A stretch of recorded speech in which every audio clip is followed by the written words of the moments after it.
What is going on, guys? Welcome into the I-80 Boys College Football Show. As always, I'm joined by our co-host, resident old fuck / Nebraska superfan, Chris Vaca, aka the geriatric scrub himself. And I am the other host, Christian Burt Kreischer's body double. He's the machine. I'm the machine. Okay, let's get it. You are, man, and you're looking like it, doing that dirty bulk. You looking good, bro. Man, listen, in South Park, Cartman, I know we talked about this a while back, but it's like Cartman had got on a bunch of mass gainers, put on a lot of size that a lot of people cultivated. A lot of people were jealous of the mass that he accumulated. Same thing over here, bro. You asked me what size shirt I wear just because you were jealous of this illustrious program that I'm going to be representing today. And I have to tell you what it was. Seriously with that shit on, dude. I can't. Hey, man.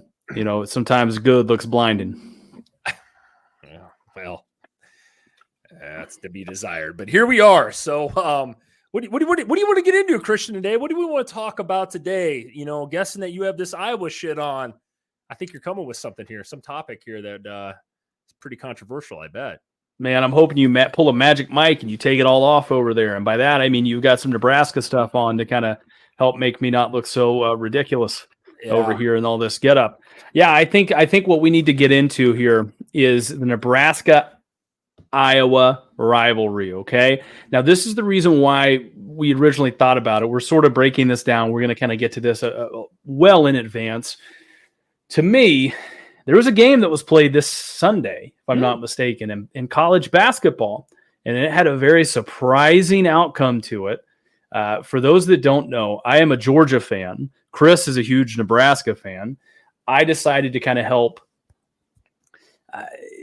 take an opposite view here, and I'm going to represent the Hawkeyes in this spirited debate between the two schools. And so, yeah, I'm going to be taking care of the Iowa fans out there.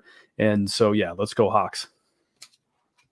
Bro, there's not much to say about the Hawks, nor this rivalry. I'm jumping into it right here, bro. Here's the thing. What's this rivalry probably mean to me, or what does it mean to me? I think, Nebraska, joined the Big Ten, I think it was 2011. I am a big advocate of the old school days of the Big 12, Colorado, Oklahoma, K-State, Iowa State. That's what I grew up with. Right. And when we did, decide to jump to the Big Ten, Iowa was kind of our thing, right? They're right down the street basically from us. I at first I really didn't, know how, it was almost like the narrative was they were trying to push this rivalry on both the schools, right? Because we're new into the Big Ten. We were pretty dominant in the Big 12 for a lot of years, especially in the 80s and the 90s, right? So we get over here. I'm not gonna lie to you guys. I was a little kind of pissed off and upset, but over time, and we've kind of gotten our asses kicked in that rivalry. I believe Iowa leads that rivalry right now 8-4. I believe lifetime rivalry back. I think this thing started back in the 1800s, if I'm not mistaken. Somebody can correct me if I'm wrong on that, but I think we're still ahead. I think it's 30-20 and maybe 3 or some shit like that. But personally, relevancy nowadays, it's a big deal. Last year, coming in, I think we had lost 7 straight to Iowa, which I'm not going to lie, hurt my ego a lot. I got a lot of friends that are Iowa fans. Last year, though, I think for Nebraska was a big one, right? I mean, that was Mickey Joseph's last game. He had taken a team from Scott that was a dumpster fire at the time internally, and I could get into that. But that last win last year against Iowa, man, was to me, and it's going to sound ridiculous because we haven't been that relevant on a national stage. We haven't won that many games in the last 4 or 5 years. But that last game was kind of like our bowl game last year. I think, if I'm not mistaken, we knocked them out of the Big Ten title game with that and put Purdue in. So that was huge as a person in this rivalry who's a big-time Nebraska fan. I believe they call it the Heroes Trophy. I think that's what they're playing for. I know it was a big deal. There was a lot of drama after that game. The television didn't show it, but I know people that played in it. It was kind of a big deal. Iowa fans were pretty pissed off. We came in there. We're not that great a team. Iowa, I know last year, even though a lot of people are going to talk about how shitty their offense was, which, it was pretty fucking shitty. Their defense kept them in the game. I mean, any game of the year. I mean, they played a lot of people tough. Their defense is out there on the field 90% of the time. So, like, it's a big rivalry now. I think it's going to get only bigger with Matt Rule being in here. You know, Ferentz, I don't know how much time he has left, but they're going to be better this year with Kate McNamara at quarterback without a doubt. And Iowa puts out tight ends, offensive linemen. Their defense is always fucking solid, one of the tops in the Big Ten. So this rivalry is only going to get better. I can say that as a true Nebraska fan, but I will kick it to this asshat here that's got the Iowa gear on. What do you got, man? As a true Iowa fan for the better part of the last 24 to 48 hours, let's just call it here, I can just go ahead and say that you're wrong. Listen, I think, no, man, that's awesome. I can't give you shit. Look, and we've talked about this a lot. Chris put his heart out there, and I like it. You know, it's one of those situations where you grow up a Nebraska fan. I mean, you got to rep your team. You got to claim them, right? Again, I think the big statistics that you got to look at for this game is overall the game was started in 1891. Okay. That's when this thing started, but they've only played it 50 times. Yep. So, I mean, well, it's not 50 times. It's actually like 53 times to be exact. And you got it exactly right. Nebraska leads the current rivalry 30 wins, 20 losses, and 3 ties. Again, what the fuck is that? This is America. We shouldn't be tying in anything, right? 100%. Baseball doesn't have ties. Neither should college football. Okay. Agreed.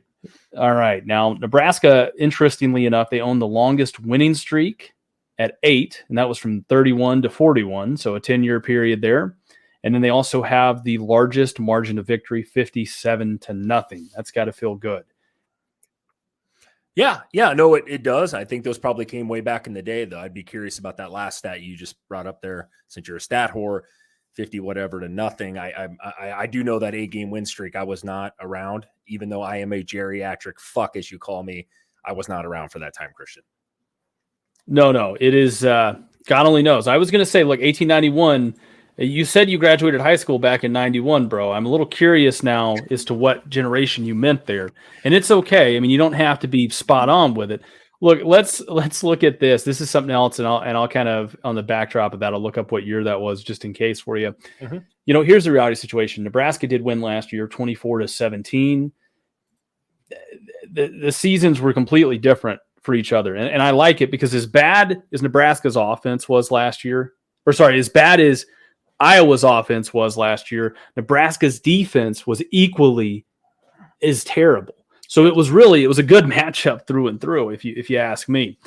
I think the other side of this is going into that game, Nebraska was 4-7, if I'm not mistaken, and Iowa was sitting at like 8-4. Somewhere in there, 8-5. I mean, they ended up the season 4-8. Iowa was 8-5. So it's so funny how just in that one rivalry game, even though the season was completely, I mean, literally flipped on its head, flipped on the axis there for both these schools, you guys beat them, and it was like winning not a national championship, but I mean, it was damn near like winning the Big Ten to you guys. Is that a fair assessment? No, it was. And anybody that's watching this is a Nebraska fan, I think a lot of people felt that way. Like I said, I know a couple people that were in that game. I've talked to them recently about it, the feelings, the emotion with the whole fucking roller coaster that was Nebraska, especially last year, but the last 4 fucking years at least. You know, we lost a shit ton of close games. Anybody that's followed us the last how many years, heartbreakers to Michigan and Ohio State and all these teams, Wisconsin, I can name them all. You know, we always found a way to fucking lose, right? So like last year, winning that game and proving that we could win a goddamn game. It doesn't sound like much for a team that had 3 or 4 wins coming into that game, but just the history and everything with Nebraska lately, man, it was a big stepping stone to see us solidify that, man, we can win a football game. It was good for the kids. It was goddamn great for the kids coming back and the program, you know, looking forward, taking that next step. I mean, we are at, I don't want to say the bottom, but we are goddamn down there. And that win was huge. Yes, it's against a rival. You know, for me, it felt great. I was happy you end the season on a high note. Yeah, we weren't in a bowl game. I know that. But just if anybody, like I said, this fall in Nebraska knows this, that was big for the kids. They deserved it with Mickey, the job that he did here. It felt great, man. So yeah, you're exactly right, Christian. It was huge. And like I said, coming into, you know, this season, I think we can build on that and establish something and keep going forward with this thing, man. Like I said, it isn't a rivalry until both teams are winning, right? I mean, we all know Michigan in Ohio State's the biggest college football rivalry out there, right? You could go to basketball, Duke and North Carolina, and they're almost like split even, which is crazy after 100 and some odd years. We had lost, I believe, 7 straight coming into last year to Iowa, man. I mean, I was getting to a point where I was just like, I mean, are you fucking kidding me? Like, Iowa's been good, but Iowa isn't competing for national titles either. So, like, we need to make this a game. And last year, it was a damn good game if anybody watched it, but big win for us, big win for the program more than anything, and big win for the kids to give them the confidence coming into this year. Yeah, 100%. By the way, that margin of victory, 1980, I'm sure you were alive back then. Yeah, just a sparkle in my dad's eye, a twinkle, if you will. Okay, let's be honest. You were probably becoming a father at that point. I mean, let's not fucking joke here, man. You already had a full-grown son at that point. I'll say it again, So, man. Cock on this guy. Here we are. Yeah, I can't wait to get that on a shirt. Anyways, here's the other side of it. And as Chris kind of alluded to, the rivalry has kind of been, in recent years, has been more one-sided. Iowa's gotten the last 7 out of the last 8. Yeah, I mean, it felt like this is sort of a changing of the guard. And that's something I want to save a lot of the ammunition for a little later on when we start making the cases for it. But yeah, I mean, it is interesting, I think, Chris, to kind of see just how quickly things in this sport can change and drop on its dime. You know, you had thrown out Ohio State and Michigan is one of the greatest rivalries in college football. To me, I grew up an SEC guy. I'm a Georgia fan at heart. I think, to me, even growing up down there, I think one of the better rivalries that if I had to say, hey, who's got a good rivalry game that's competitive each and every year that actually means something, man, I like Alabama and Auburn. I think I was just going to say that for you. That game is it seems like even in years where Auburn or Alabama, you know, they're sort of out of it. They could both have like 4 or 5 losses. One could have 4 or 5 losses, and the other one could be undefeated, get ready to lock up a national championship, and just like they stick a dagger in their heart, man. I mean, it's crazy to me. That rivalry is just insane. So. Yeah, no, I will piggyback off of that. It was funny before you even said that. I was thinking, like, if I was an SEC fan, right, and I hated Bama or hated Auburn or vice versa or any of those teams, or was rooting for any of those teams, man, like, what's their biggest one? It is the Bama Auburn. You hear a lot of celebrities, you know, ex-NFL, NBA players talk about that. You know what I mean? They talk about that rivalry if they're from down there and even across the country. So, yeah, I would throw that out there. Yeah, I'm sure it is. Like I said, I've always been, you know, in the Midwest here, you know, and it is Michigan and Ohio State have always been huge, right? You know, the Big 12 is where I predominantly came from. So, like, that was, as a Nebraska fan, it's Nebraska, Oklahoma, right? And that happened a lot in the 80s, 90s, you know, early 90s. Oklahoma wasn't really that relevant, but, like, you know, that's built on. We had some great games in the early 2000s too, you know, with them. So, yeah, I'm not going to say that one rivalry is maybe necessarily better than the other, but you know what I mean? Everybody does talk about that Ohio State Michigan game every fucking year, just because of the title hopes on the line. It seems like going into that game. And as I said in my previous episode, if you guys haven't checked that out, I did mention, I think both teams this year, I'm going to lay my sack out on the table here, that both teams are going to be undefeated going into that one. Hey, man, somebody else feels differently about it though. I do. And I do feel differently about it. I know, and I've caught some shit about it. I mean, all I simply said was, comparatively, okay, on defense, the talent's a lot different. I mean, you can make the argument that Michigan has the better defense. I don't even think that's that bold of a statement. I just think from a name standpoint, from a star rating standpoint, that's not everything in this sport. But I certainly think you could make that argument that Michigan doesn't have, you know, the same name and stars on defense that Ohio State has. Now, what that translates to on the field, completely different. Okay, and that's something else that we're going to talk about in this rivalry. I think, to kind of go back and to piggyback off what you had said there, Chris, I mean, we'll have to do another show, a completely different show. This gave me a great idea where we sit down and we look at the greatest rivalries in college football. Like, so we'll definitely take a look at that. Let's throw it in there. Let's make the case here for Nebraska. I mean, what are your thoughts? What are your thoughts for Nebraska this year winning this game?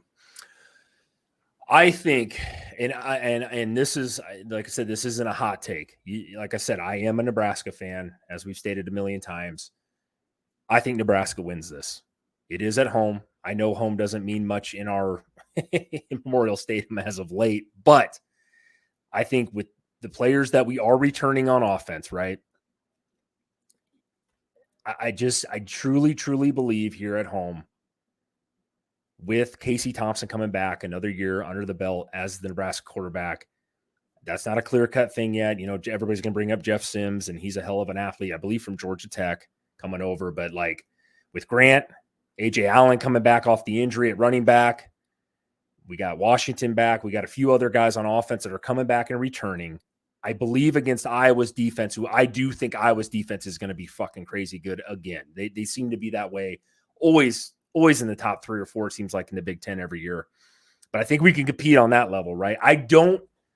And this is where I think the breaking point and why I would take Nebraska over Iowa is quarterback play. And I know everybody loves Cade McNamara coming over here, and he is a hell of an upgrade to what they had the last couple of years there. But it's a new system. They've lost some people over there. The opposite end of that question is Nebraska's defense going to be better, which you just brought up earlier, right? Has to be. Nebraska's defense last year was pretty piss poor for most of the year, which is kind of ironic because the year before they were basically like Iowa. They were on the field the whole entire game. So, and they were great that year. I honestly believe, though, that Nebraska is going to get the dub this year. We're going to change the trajectory.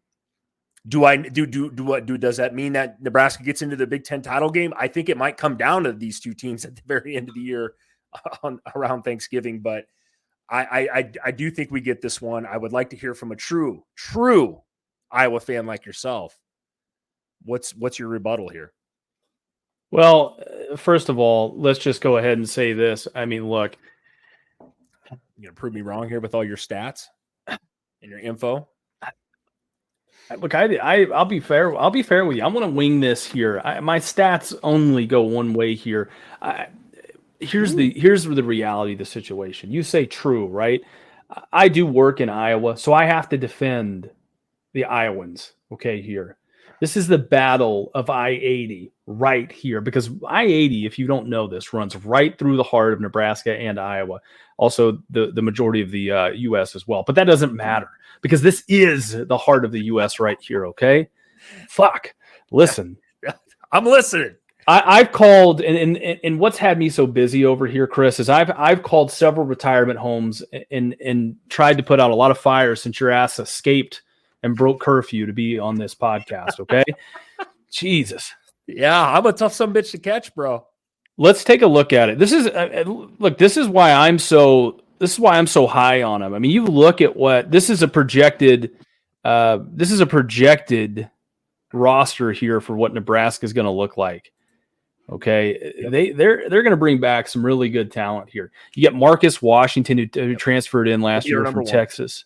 Yep. So you've got Alante Brown, been there forever. Billy Kemp, he transferred. I think, where did he transfer in from? Virginia Tech, if I'm not mistaken. Like that. I don't know much about that kid, but the Washington kid is coming back. He is from Texas. He has a correlation with Casey Thompson, though, from Texas. So he was our number 2 basically last year, behind obviously Trey Palmer. So here's where I'm going to kind of differ from you a little bit. They've got Casey Thompson, they got Anthony Grant, they got a really good run game. I like that. You bring in Eric Gilbert. Whoever put this list together, by the way, this guy was the number 1 tight end in the country. He transferred in from Georgia. I mean, don't get me wrong. If his head's locked into it, one of the best tight ends in America. So there's no way in hell he is a third string tight end. I'll just tell you that right now. Obviously Trey Palmer, all these guys are gone. We know that they're out of there, but this is right here.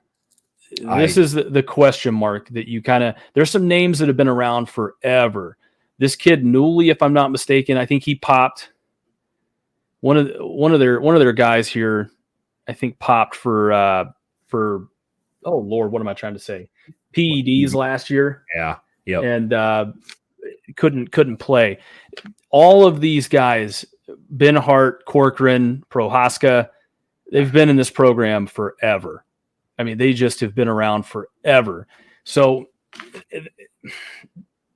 they should with experience be pretty good, but the question is can you get them to do what they're supposed to do and really hold up in pass protection? Now, last year, Nebraska's offense, to me, wasn't really the problem, right?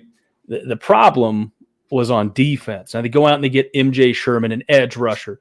Look, O'Shawn Mathis last year for you guys was supposed to be the big swinging guy, right? How much of an impact did he have?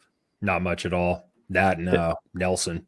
Now, MJ Sherman, in my opinion, is a different fucking player. I mean, he's another Georgia guy he's going to get down. You get Elijah Judy out there. You get Ty Robinson. I mean, this guy was very, from what I saw last year, he got washed off way too many damn plays up the middle. Yeah, too big to get washed off too, by the way. Yeah, I mean, Nash, Hutchmacher, Blaze Gunnerson. I mean, these guys up here have got to lay the fundamentals right here, right? One thing I do like that you guys get back is you do return a ton in the secondary, which is good. You get some experience back there. But these two players right here, Reimer and Heinrich, I believe they're both coming back, if I'm not mistaken, right? Yep. Luke's a stud, man. Yeah, so they're both coming back. That's going to be pretty huge for you guys. But again, I can't really be too negative on Nebraska. I mean, that's the hard part of it because I did pick them. I'm not saying they're going to go undefeated this year. That is not even remotely close to what I'm saying. But what I'm saying is I did pick them to win the Big Ten West this year. And I think when you look at what they're projected to have from a depth chart standpoint, if you give them a real offseason, they can be downright nasty this year. I mean, I think 8-4, 8-4 over there, I think is a solid record for them. I'm sure you do when you heard it from the guy that originally gave it to you. But regardless, they do. Nebraska, you make a great point there, and I guess I didn't dawn on me right away, was the offensive line for Nebraska. It has been piss fucking poor for years. They can't establish the run game, man, and that's something that I really, the more and more I listen to Rule, and like I said, that's a lot of coach speak, and we can go off of that all day, right? Every coach wants to run the football, but we have to now. Scott wanted to do that too. It didn't fucking happen. I mean, we were horrible last year running the football. I do believe Anthony Grant is a fucking top tier running back in this league. I love that kid. AJ Allen, before he tore his ACL or whatever against Oklahoma, man, as a freshman, man, he looked great back there. We got backs. We got some receivers. We're probably not, I don't know. Some of those kids are newcomers, but like I know the Washington kid can play. He's got some correlation, like I said earlier, with Casey Thompson. So I think he'll be our number one this year. But can we move the football? Can we sustain some fucking drives and get some third downs? A lot of our third downs last year were the long 3rd and 6, 3rd and 7, 3rd and 9. You know what I mean? It's hard to convert, man, especially in the Big Ten where it's more of a smash mouth, style of play. Defenses are always really good for the most part across the landscape of the Big Ten. Can we do that? God, I hope so. But I truly got to be able to run the football and get those third downs shorter, right? 3rd and 3, more convert, that we can convert on. So as far as that goes, man, defense is a big thing too. That was the biggest problem last year. The special teams was great compared to the year before. I just think with defense, though, we do return a lot of our second string, or not second string, sorry, but that second tier, of defense out there with the linebackers and the corners and the safeties. But yeah, the front four's got to generate some sort of fucking pass rush. If I'm not mistaken, last year, I don't have the stats pulled up here right now, but like, God, it was until that last game, I don't think we had but like 4 fucking sacks on the year. I mean, we were just not getting pressure. You're allowing any quarterback to stand back there, whether it's a fucking 1-star recruiter or a 5, they'll pick you apart if you give them all day. So that's the big question. The front line for Nebraska, both sides of the ball, I could have probably started it out with that, is going to be the determining factor, and it's going to be the determining factor in this game. I was known for big fucking offensive linemen, some great pass rushers. That's where we got to freaking match that. You know what I mean? And for us, in order for us to win that game, we are going to have to establish the run, and we're going to have to be able to fucking get some sort of pass rush, some sort. 1,000%. I mean, look here, and I just had to make sure I'm doing this justice for the Iowa fans here. I can't just be all complimentary. Here's the reality of the situation. Nebraska last year ranked 102nd in as far as total yards giving up in defense. Okay. So they were pretty much they were ranked right at about in the hundredths. Okay. As far as defense was concerned last year. Iowa, by the way, ranked, I have to scroll all the way back up here, 3rd. So there you go. I mean, that's just a situation where they have to figure it out. Let me ask you a question, and this has to play into it. In my opinion.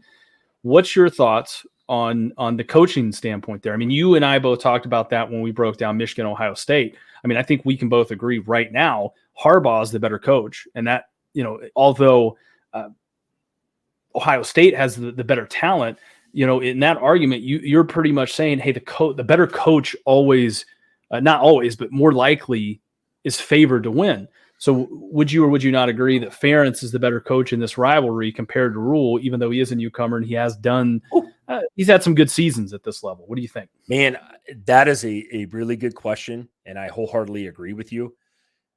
Who do I think is a better coach? It's hard to say. It's hard to speculate right now, right? If we get up into that game and you give me that, question again, I probably might change my answer. Kirk Ferentz right now has been there he's been there forever. He might have the longest tenure in college football right now, if I'm not mistaken with that stat. You should probably know that off the top of your head, Christian. But yeah, Matt Rule hasn't coached a college game in a few years.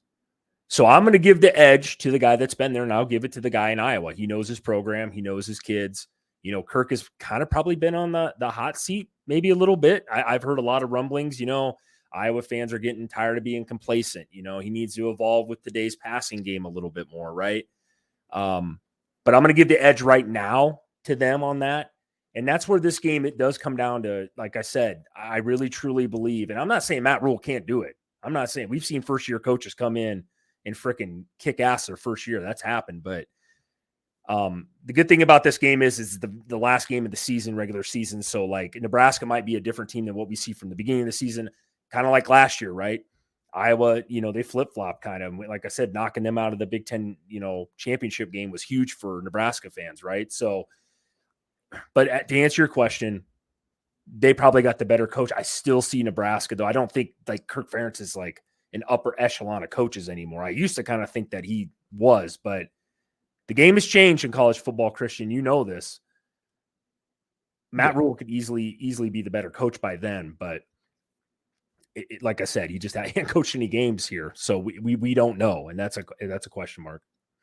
Yeah, you know what it kind of reminds me of a little bit too. I grew up, like I said, a Georgia fan, and for years Georgia was always that perennial 8-9 win team. They were always competing for a chance to play in the SEC championship game, make it to the dance, but not really do much there, right? I mean, they just from that standpoint, they were consistent, but they were always just like how Iowa is right now. They're an old school football team. Run the ball down your throat. Don't do anything sexy. Set up the play action game. They're not built to play from behind. They're really built to sort of control the clock and sort of get after you and play a really tight football game. And they've won a lot of games and had a lot of success at doing that. But as college football's evolved over the years, you have to be able to evolve with it. Let me give you an analogy, and this is kind of where I think most Iowa fans can kind of relate to it, and most people I think can relate to this. It's kind of like working for a company for 20 years, and you come in, and the starting minimum wage is $7 an hour. Okay, we're throwing this way back here, not that far back, right? I do remember those days, though. Right? I mean, back when you started, people were getting paid a nickel for an hour worth of their time, right? That's why Yeah, exactly. Yeah. A nickel a dime, you don't fuck on company time, right? I mean, that was an old saying for you. You said it perfectly, bro. It's been millennials ago, but yes. But then you fast forward to 20 years later, you're making like $8 an hour, but entry level pay is like $16 an hour. Right. And that's, to me, where the college football landscape is at. You have to be able to evolve on offense and have some offensive flow to it. I mean, you really do in order to be relevant in today's game. Yep. And I'll add on to your your topic there is where like I think great coaches evolve, right? Nick Saban, to me, who I don't like as a person, and I could go down that route. I've said that like it was on the first podcast about him, but like, that guy, when he came to Alabama, all he did was run the football. I mean, they had no names of basically quarterback. Run the football with Derrick Henry, run the football with Mark Ingram, right? And they won those games over LSU, and all that, right? Couldn't throw the ball really, basically kind of an Iowa, old school Nebraska type of mentality, right? Back in the 90s with Nebraska. Shit, now I get Tua. Now I got Jalen Hurts. Now I get Bryce Young. Now he's got, every year he's putting out fucking wide receivers. I mean, Jerry Jeudy, Jamison Williams, John Mechie, all those guys, right? He learned to just sling the ball. That's all they do now is sling the ball all over the place. Not that they still don't have good running backs like Brian Robinson Jr. and guys like that, but he learned to evolve with today's game, kind of what Ohio State's been doing, right? The game has changed, and it's changed in the SEC even, which is kind of crazy to me because that's always been kind of a tough nose, smash mouth, great fucking athletes at every position. That's where I think kind of Kirk is maybe, I don't want to say failed, man. A lot of Iowa people hate me because I know there's a lot of diehards for him. And then there's also people that are really like, hey, times have changed, bro. And I think he needs to maybe get up to speed with that because he's been there for so goddamn long and he really hasn't changed his style. I'm not saying you still got to run the football. We know that. But I mean, look at last year's offense, dude. I mean, that was atrocious. That's probably one of the worst offenses, if not the worst offenses I had seen in college football in my lifetime. It certainly was. And we kind of, with that being said, that's going to segue over to what I want to talk about right now. You had said they were one of the worst that you've seen in your lifetime. I mean, they ranked 125th last year in scoring offense. I mean, their defense had to carry them throughout the season. I mean, there was times where it would be third and short, like less than 2 or 3 yards. And you were holding your breath because you're like, dude, can this kid make a 2-yard pass? Right. I mean, like, can they do that? And I can't put all of it on Spencer Petras. I really can't put it all on him. There was certainly a lot of, I think, play calling decisions. There was certainly a lot of, to me, there's a lack of sort of prominence in the wide receiver room out there. Who's that big name guy that you're going to go to? They had Sam Laporta, who was a great tight end, but I mean, even if you're a pretty good tight end, I mean, who else do they had? They had, they've had some good tight ends come out of Iowa, if I'm not mistaken, right? Kittle, Hawkinson. Hawkinson. I'm missing another one too in the NFL right now. Jesus, who's the other one from Iowa? Hawkinson, Kittle. Oh, Noah Fant, another guy. He's a kid. He plays with Seattle now. Yeah, and they got a kid in this year's combine that's way up there again too. They have guys. Yeah, you'd think they'd be able to get the ball down the field a little bit more and put up more than what they score on offense, Christian. I'm reading here 17.7 per game last year. Yeah, I was right at 17 points a game. And that seems even way higher than what I actually think. And maybe they had a couple games in there where they put up some points against some no-namers, but they didn't score. From what I remember, I don't even think they scored an offensive touchdown against it was one of those FCS schools. Like South Dakota or something like that. Yeah, I think that did come down to the wire. The old Jackrabbits. I mean, if that school literally would have had any kind of offense, it would have been a good night. See you later. Right. So, look, here's the reality of it. I mean, and now here, I've kind of said the bad so I can get into the good here for you. Spencer Petras, and I guess I say that, he had 8 total touchdowns last year. Interesting stat. He had 5 passing touchdowns to go alongside of 5 interceptions. He didn't turn the ball over. Do what? He didn't turn the ball over. You know what I mean? Would you say 5 touchdowns and 5 picks? I would say you pretty much 0. You net yourself out there. Yep. I mean, if he'd have had 7 interceptions to 5 touchdown passes, okay, now we've got a negative point differential there. In an ideal world, you have 15 touchdowns, right? I'll kind of speak to that. They have Cade McNamara coming in, who had back in 2021, which was really the last time he saw significant playing time. He had 16 total touchdowns. I think he only had similar 5 interceptions. Or something like that. Yeah, and you do know he's coming from Jim Harbaugh's style of offense, which is relatively similar to what Iowa wants to do, right? I mean, he's not gonna dazzle you with a 5 touchdown game, but if they can establish the run, I do believe he can throw the ball off a play action, kind of like what Michigan did, and what JJ McCarthy's obviously the better athlete. I think that's kind of why he won the job personally last year, and Cade got pissed, I think, right away and pretty much quit the team, if I'm not mistaken, something along those lines, but. Yeah, no, I agree with you. I mean, the 5 turnovers by Petras last year, that's not bad. At least he didn't have a year like Jameis Winston did in the NFL where you got, 30 touchdowns and 30 some picks. I mean, wasn't just slinging it up there like your boy Brett Favre, but hey, bro. But listen, this is the difference here that you're getting at quarterback, and that is Petras did that with 1,700 total yards. I tried to look at his rushing stats. Don't do that. Oh, no, he had negative 182 rushing yards on the season. No. It was like Tom Brady back there, bro. Oh Lord, yeah. You get him inside the 5-yard line. I mean, he's got a chance, but other than that, no, he's not. Here's the other side of it. Cade McNamara put up 2,500 total yards. I think he's a little bit more, he can run it a little bit better. He's got a little bit better mobility there, which is something that can kind of help you. Yep. I feel as if when we talk about this, what they want them to do, and really, if you're Iowa, you just want to be able to move the ball, kind of like Tom Brady, right? Just move it down the field, set things up, be able, when we take our shots, we want to be able to connect on them. That's the important part. Now, part of that is you got to create separation. You got to have some wide receivers that can do that. If they can do that, if Iowa can just simply clean that up a little bit on offense and they can continue to move the ball down from a passing standpoint, the field, they, again, could easily compete for the Big Ten next year.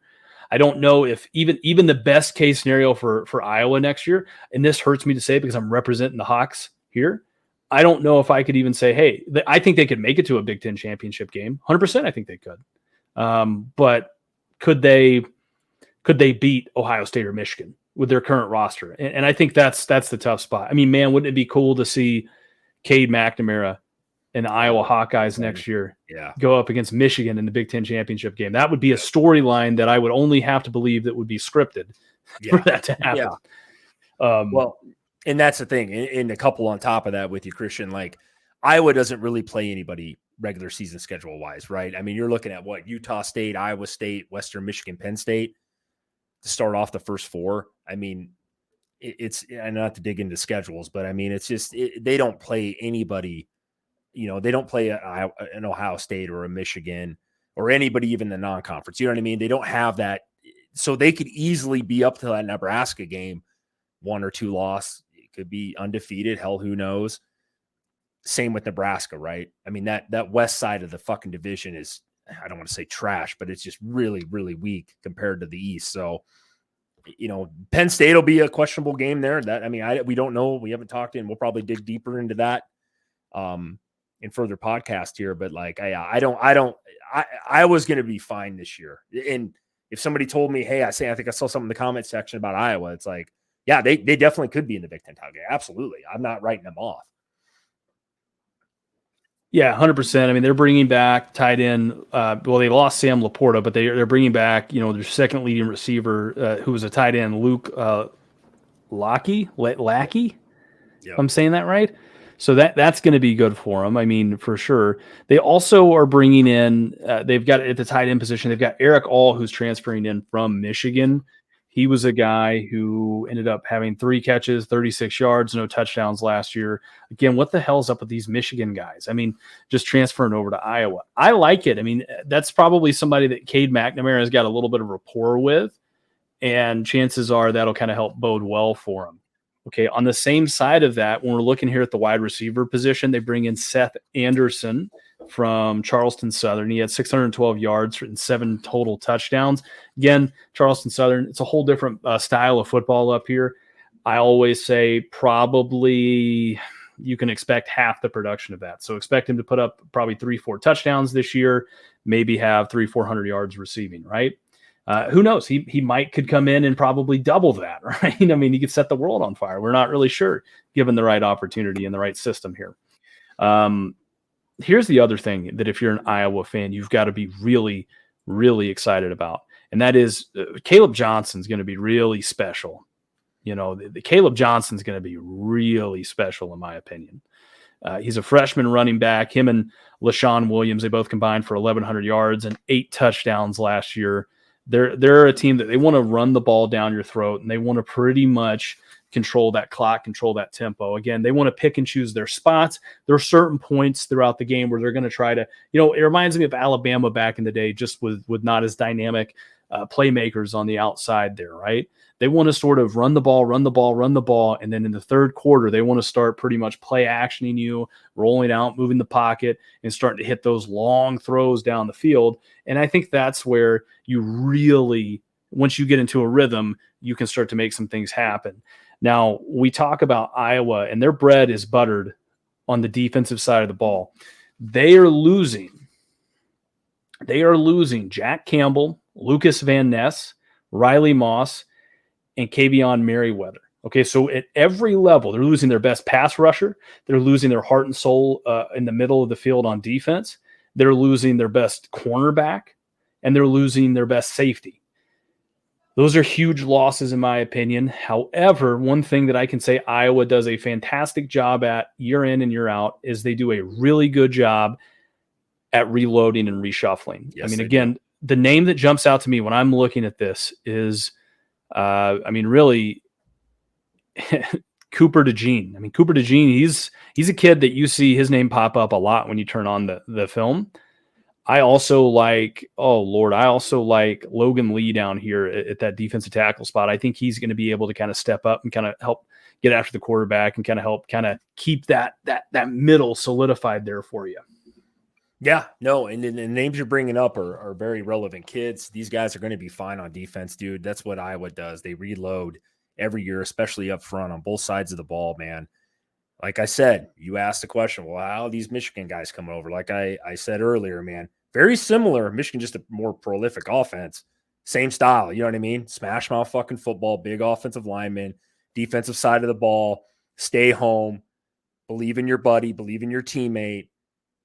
You know, do your job. You know what I mean? It's very simple football. But yeah, I agree. No, that's the thing. That's where I said, and a couple on for the Nebraska side, that's where we're going to have to be better, right? And that's where I thought Nebraska last year, why they won that game, pressure on the defensive side of the ball. I'm switching gears here, obviously, with Christian. But, I believe Iowa came into that Nebraska game last year with 4 straight wins. After 3 straight losses, something like that. We got the dub. I'm gonna ride that momentum coming into that game. I think you kind of throw all the shit out the window before that game. If this is a rivalry game like most people, make it out to be, and I think it is starting to become one step by step. So like that's the thing with Iowa though, and I will touch right there on your topics. Yeah, the guys that you just mentioned though are studs, dude, and they will reload. Iowa gets Nebraska kids now, man, which hurts me a lot, hurts in the heart. But Iowa's become a very physical football team the last how many years now, and they continue to do so. I don't see anything changing this year. No, 100% agree. Which this leads all up to. This leads all up to the bet, right? The bet. How we predict this game is going to go this year. How we are going to see this game going. Again, Nebraska versus Iowa. The bet, Chris. I've got my own take on this. I know we hadn't really discussed this before we rolled this out here. So, how do you predict this game goes this year? Are you looking for a final score? No, not yet. I mean, it's way too early to throw out final scores here, baby. We're just trying to see about what we're going to have to do if the one person wins or loses. Yeah, we'll see, because obviously you're going to take Nebraska, and obviously I'm taking Iowa. So I mean, but I'm saying we can lock it in. You think Nebraska wins this game? Absolutely. Okay. What kind of fan would I be if I didn't? Hey, man, I'm just saying right now, as a 48-hour Iowa fan here, one thing I can tell you is this, and that is I know Iowa's going to win this year. I don't think I know. Okay. Oh. I mean, okay, Lee Corso, I got you, bro. Not so fast, right? Not a chance in hell, bro. It's Nebraska. It's Nebraska all day in this one, man. Nebraska's established something last year with that win. We're going to turn the tide. You guys look at the recent history. It always seems teams now lately kind of been rattling off a couple wins and rivalries here. Nebraska's going to stack up a couple to get Iowa back for the last few years. It's going to happen, dude. I like I said, it's going to be I'm already predicting this right now. Let's bring this up on the future podcast. Nebraska will be favored by 2.5 into this game. Nebraska wins by 7. Write it down. Put it in the bank. Put your bets in. I've got Iowa. And then okay, so we're gonna do this. I got Iowa by 14. 2 touchdowns. The fucking cock on you, but what are you talking about? By 14? Hey, bro, Iowa, or think about this. Nebraska came into that game heavily, heavy underdogs last year, and they pulled off the upset. Arguably, could have won by a larger margin than they did. Yes, I should have, right? So I think the revenge factor plays into it a little bit. I think them boys in Iowa, they're going to get right, and they're going to have a come to Jesus meeting. I'm not saying it's going to be a low scoring affair. I actually think this is going to be a shootout this year, and I do think that that defense is going to come to play. You want my honest take on it? I think you're going to have 2, pretty solid offenses that are going to be throwing down this year. Here's what I want to see with this, Chris, and this is really where I'm at. Let's start upping the bets here when we look at doing this. I want to throw this out here. Loser has to get frosted tips. Woo! All right. Deal. Virtual handshake. Fuck it. I'm going to look better with him than you are. You always wearing a hat. We know you're bald. My point exactly. listen here, bro. Father Time's undefeated, and it's only a matter of time for you over there. Oh, I got the receding hairline going on for sure. But, you know, I am also the geriatric motherfucker that's 10 years older than you. So, you know, come on, fucking Midwest fuck as I wear an Iowa hat. Calling me. So, with that being said, that kind of brings up something that we wanted to kind of get into too. I know we've kind of teased this a little bit, and that is hot take here, throw down, hot take. Tulane takes the next steps and they make it to the college football playoffs. What are your thoughts on that? Is that a hot take or what? If I said yes, it would be. Do I think it happens? No. Why? I'm going to give you a couple stats here, Christian. You're going to like this and appreciate it a ton. I did my homework, buddy. What were they, 12-2 last year? Knocked off USC, Jesus, excuse me, in the Cotton Bowl. Mm-hmm. Big upset, right? I mean, probably had biggest win, school history, I'm assuming, on a national landscape. Would you agree? 100%. Okay. Here's the problem. They were 2-10 the year before that. I believe they were almost 500 the year before that. They've had the same coach, Willie Fritz, I believe is his name. He is coming back, which I do give the guy a ton of ton of props for coming back in today's coaching era where guys jump ship after one great year, right? We could name coach after coach after coach after coach on that shit. You know, Tulane is not a big name school. You know, I'm sure he got offers from other programs in the Power 5 that could pay him shit ton more money than what he was making, right? But I love the loyalty. And that's one thing I do love about that. I do hope they're successful this year. I don't think they're going to be terrible. No. Did pull up their schedule earlier. I don't know a ton about the American Conference, but I mean, they did. I believe Cincinnati is in that conference. Who the hell's the other team that kind of dominates or runs that thing? That's up there too. I think it's maybe Central Florida. Correct me if I'm wrong, but yep. You know, I believe they're bringing their quarterback. What's his name? Mike Pratt, I think, bringing him back for another year. You know, in the win over USC last year was awesome. I watched that whole game, man. I'm not a USC guy, but man, that was so happy to see the underdog win, right? And that was huge. But to answer your question, I'm actually going to ask you a question. What conference, since you are a stat whore, what Power 5 conference was Tulane in at one time? Give me this one. I'm going to put you on the spot here, brother. What Power 5 conference? You're Googling that shit right now. Don't act like you're okay. I haven't looked it up. What Power 5 conference was Tulane in at one point? Yes. What years are we talking about here? We're talking about in the 60s when I was born, as you say. Oh, Lord. I'm guessing. Okay, I'm just guessing. Was it the SEC? This fucking guy, dude. This guy. Okay, I got to come with better questions next time. Nice Google search there, trying to keep it down there. But okay, yeah. hold on 1 second. Just so you can see this. Okay, obviously you see my hands. You haven't heard me typing, right? You can hear me type. That's exactly how far I got into looking this up. Yeah, it's probably one of your 5 monitors over there, and your hands were probably somewhere down in your pants. But here we are. So no. But I had to throw that out at you. Overall, though, bro, I truly believe no.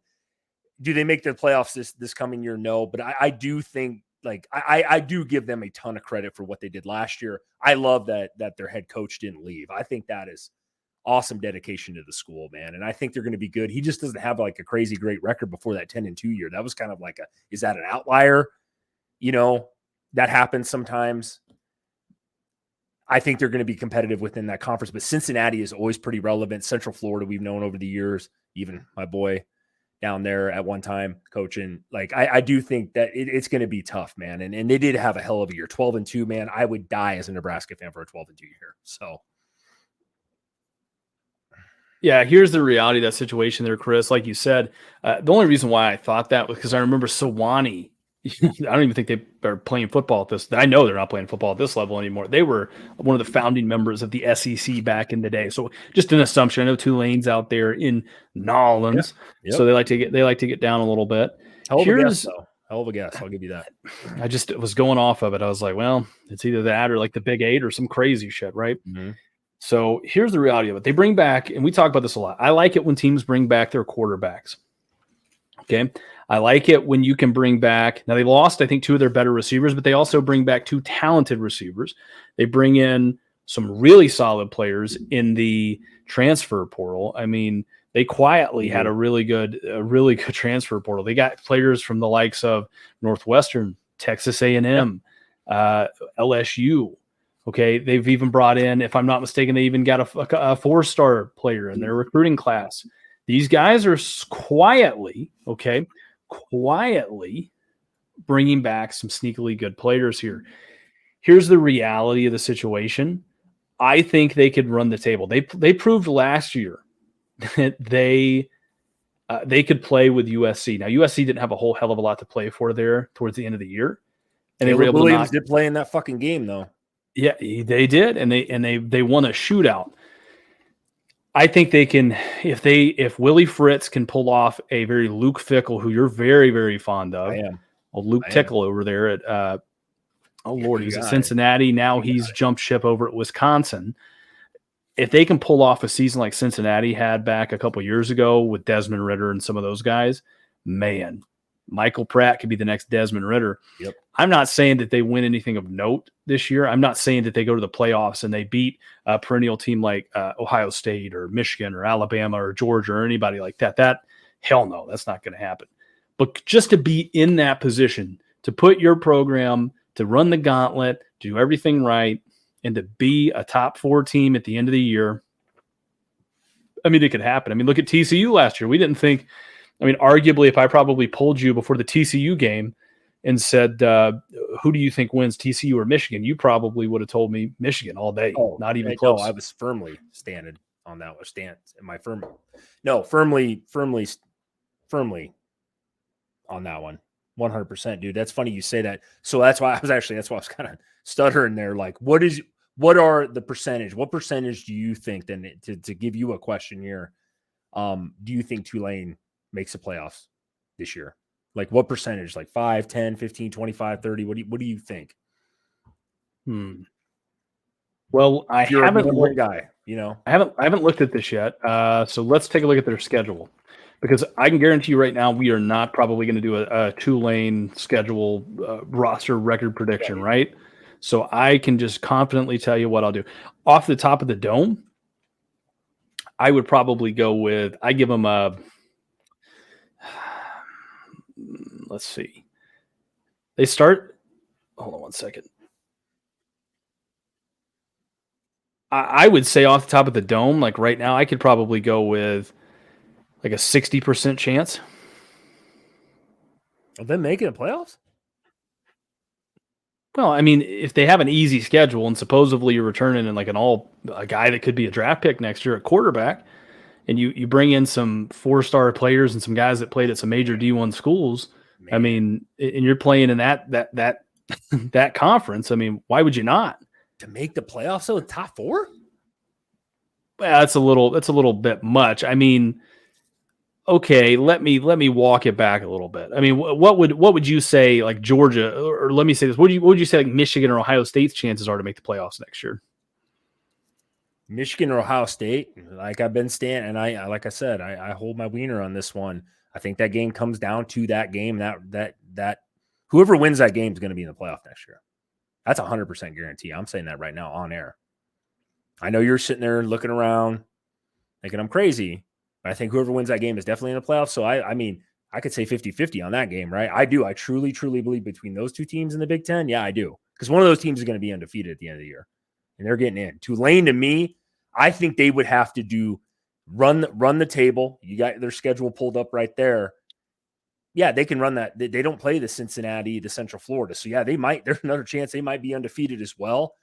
But I see a team maybe like a Bama, Tennessee, your boys from Georgia, one-loss teams getting that nod over a team that's undefeated. I truly, truly believe that, Christian. Maybe you disagree with me, obviously, but I truly believe that. So I give Tulane, I'll give you my answer. I say they got maybe a 30 or 40%. I'll say 30. I'll stick with that. I'll walk it down. I'll walk it down a little bit because, like, if you think, okay, like right now, Georgia, I think Georgia probably has the best chances. I think they have a 70% chance to make it back to the playoff, right? Right. If we're talking about that, I think you can look at a team like Alabama, Ohio Yep. State, Michigan, some of those teams. I think you give them maybe a 60% chance, right, of making it back there. I think then you look at again, you look at some of the other schools, the Clemsons, the some of these other schools out there, maybe Notre Dame, maybe you give them Notre Dame. That's a little crazy, but you give some of those schools like a 50 or 40% Well, chance. that's Go ahead. no, not to interrupt you, but like, I mean, I'm just saying, I mean, obviously only 4 teams can make it, right? And Yeah. that really narrows it down. But I really truly believe that the Big Ten is going to get somebody out of there in that Final Four, right? Somebody from the SEC, absolutely, if not 2 teams. But I'll say Georgia right now. If I had to go, just I mean, we can change our outlook on this. This is just right now. This is early, man. I mean, this is really early. But I think like Georgia makes it back. I think the winner of Michigan and Ohio State. I am going to take Michigan right now. I know we're not trying to get into projections and shit like that, but I think a team. I think a team like Clemson could be back. I think they're definitely going to be better. And I would even say a team from the Big 12. You know what I mean? You can't rule out USC either out of the pack. So I just see like even if Tulane does run this gauntlet here, which I think is a joke. I mean, a lot of those teams on there I don't think are very good. So other than maybe Ole Miss, I just don't see like how they would get in. They would have to be undefeated, win their conference, and then you'd have to have kind of what happened this year, you know, a 2-loss team where everybody thought Alabama should have been in over TCU, and TCU proved a lot of people wrong with that win over Michigan. So then let me ask you this. You bring up a solid question here. You bring up a really solid question. Ole Miss. Let's keep it here. If Ole Miss played USC last year, who wins that game? Neutral field? Yeah.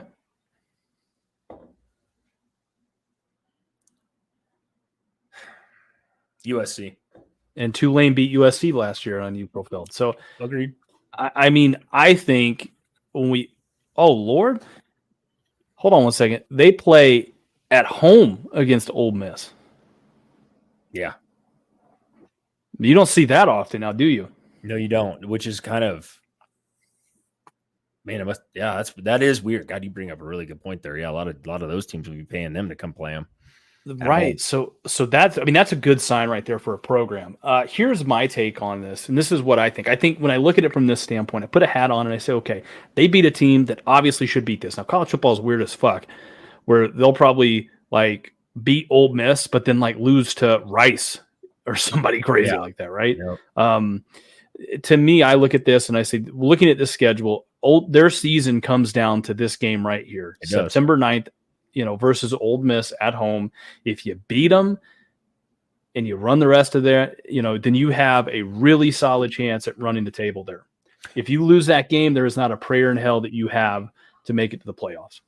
No, I agree. And, here's the great thing. If they do, let's say hypothetically, if they somehow beat Ole Miss, right, and Ole Miss ends up finishing fairly solid in the SEC, that's more credibility to push. That'll be the game that pushes them into the playoffs over a team, for example, a 1-loss team, Ohio State or Michigan, right?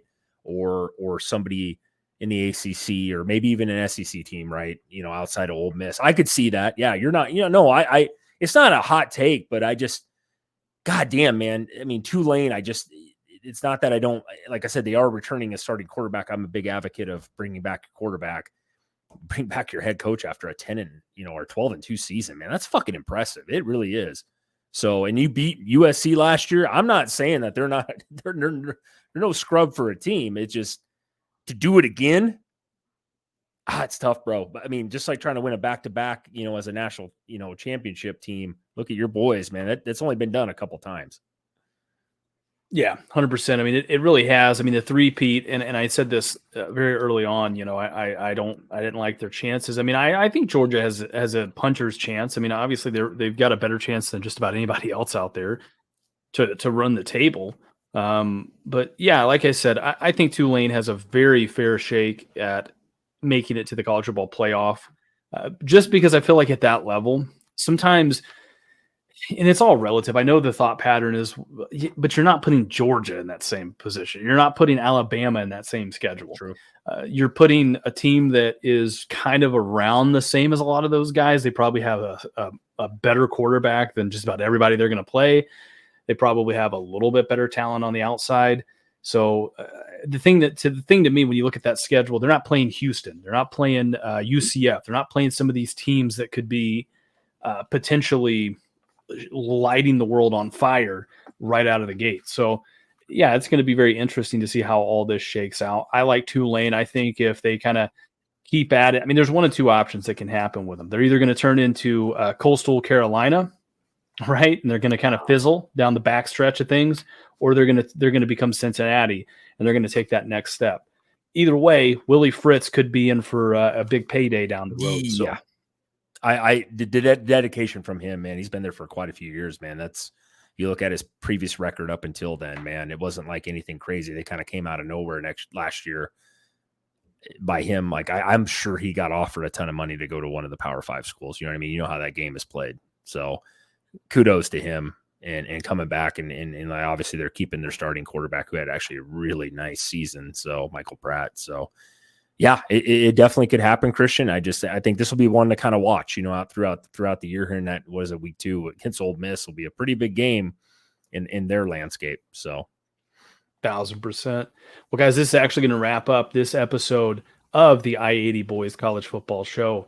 As always, I'm your host, Christian Hunt, and joining me over there Frick, we've switched over. That douche canoe is...